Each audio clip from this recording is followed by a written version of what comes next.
Assalomu alaykum hurmatli IELTS muxlislari. Bugun mana volume birinchisi va ikkinchi sezon yangi kitoblar, ya'ni o'sha native o'sha real examda tushgan paperlar bo'yicha biz o'sha darslarni olib bormoqdamiz.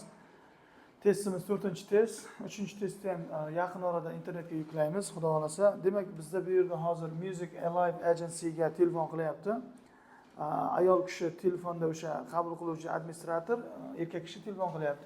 Bu yerda birinchi savolga a'zolarning o'sha guruhimiz a'zolarining haqidagi ma'lumotlar bazasida bo'ladi, database bo'ldi. Keyin aytdi, o'sha musiqiy guruhda zamonaviy musiqa, rock bilan jazz bor dedi. Newsletter comes out once aytdi, bu weekda keladimi dedi. Yo'q dedi, months dedi. Tushunyapsizlarmi? Shunda 3 ga months bo'ladi. Cost of adult membership nima dedi do'stlar? 18 yoshdan kichkinalarga 35 funt sterling, o'zi standart shaklda 45 funt sterling deb aytib ketdi do'stlar. Current number of members do'stlar 700 dan 750 gacha deydi. Demak 750 da javob qilib olamiz. Facilities include rehearsal rooms and a studio bor dedi do'stlar. Keyin there is no charge, ya'ni o'sha free deb ketdi do'stlar. Free degani nima degani? O'sha people, there is no charge for legal advice. Qonuniy o'sha maslahatga nima qilinmas ekan, nima pul olinmas ekan. Keyin aytdi, a'zo bo'lish uchun nima qilish kerak dedi. Letter with contact details, recent nima dedi bu yerda? Recording, ya'ni o'zingiz ovozingizni yozib bizga jo'natishingiz kerak dedi. Manzilingiz qayerda dedi? Keypax dedi. Keypax degani KIPPAX dedi. Keyin music dedi bir bola, talent music.talent@bsu.co.uk deb ketdi do'stlar.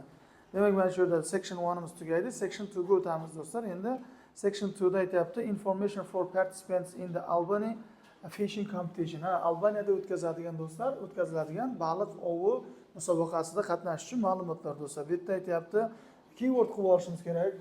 What do participants need to take the registration desk?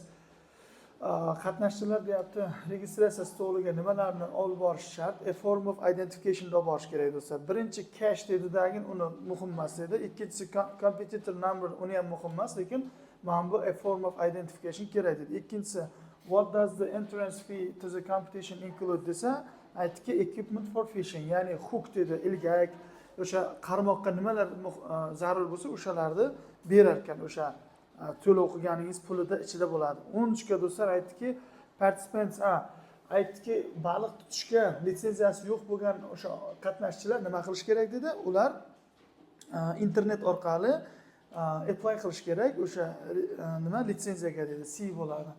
What will happen at 6 p.m. on Sunday? Yakshanba kuni kechki soat 18:00 da nima sodir bo'ladi? Bo'yna nima?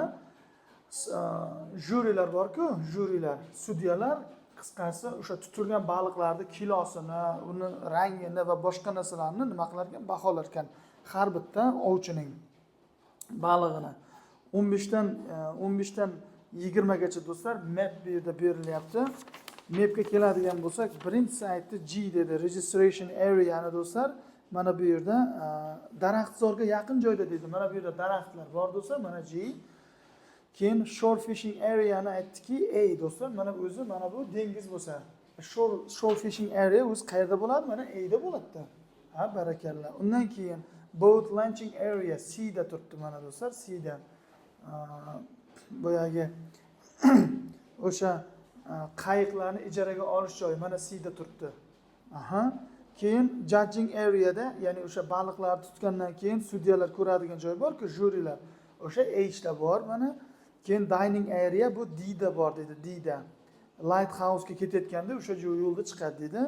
Prize giving, ya'ni o'sha yuqori o'rinlarda olgan o'sha ko'p baliq tutganlarni mukofotlash jarayoni B zdaniyada o'tkazilar ekan mana do'stlar. Bu yerda aytdiki, roundabout ga borasan dedi, o'sha krugovoy divizioniyaga borib dedi, to'g'ri north ga qarab yurasan dedi. North degan nima degan do'stlar?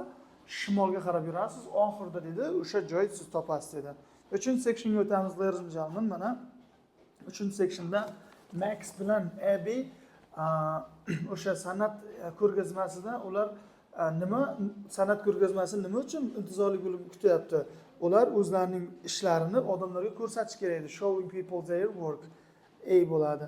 In the last year's exhibition, both students were impressed by a series of wooden models.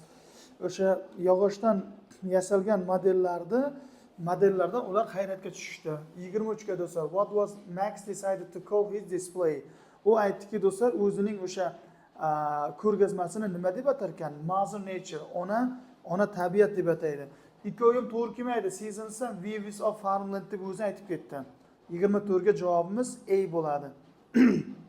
Bu yerda aytdiki, Abby deyapti. Abby o'sha o'zining ko'rgazmasini tayyorlashda nimani qiyin bo'ladi deb o'ylar ekan. Having enough to set up it, mana o'sha boshlash, o'rnatish juda ham qiyin bo'ladi. Unga yetarlicha vaqtim bo'lmasa kerak deb aytdi do'stlar. A bo'ladi 24 ga. 25 ga what does Abby say about the summary they have to write? Ular yozishi kerak bo'lgan summary, xulosacha haqida Abby nima deb aytdi? It will be difficult to keep it short enough. Uni qisqa qilish juda ham qiyin dedi. What aspect of display will the students organize themselves? Ular nima dedi? Providing comment forms. O'sha fikr bildiradigan o'sha formalarni o'zlari ta'minlash kerak edi, odamlarga berish kerak edi. U qog'oz shaklida bo'ladimi? O'shanaqa jarayonlarda. Keyingi savolga o'tamiz do'stlar. Bu yerda o'sha har bir ko'rgazma haqida nima ma'lumotga ega bo'lish haqida ketyapti. On the water. Demak, ko'rgazmada on the waterda nima bo'lar ekan? D bo'ladi.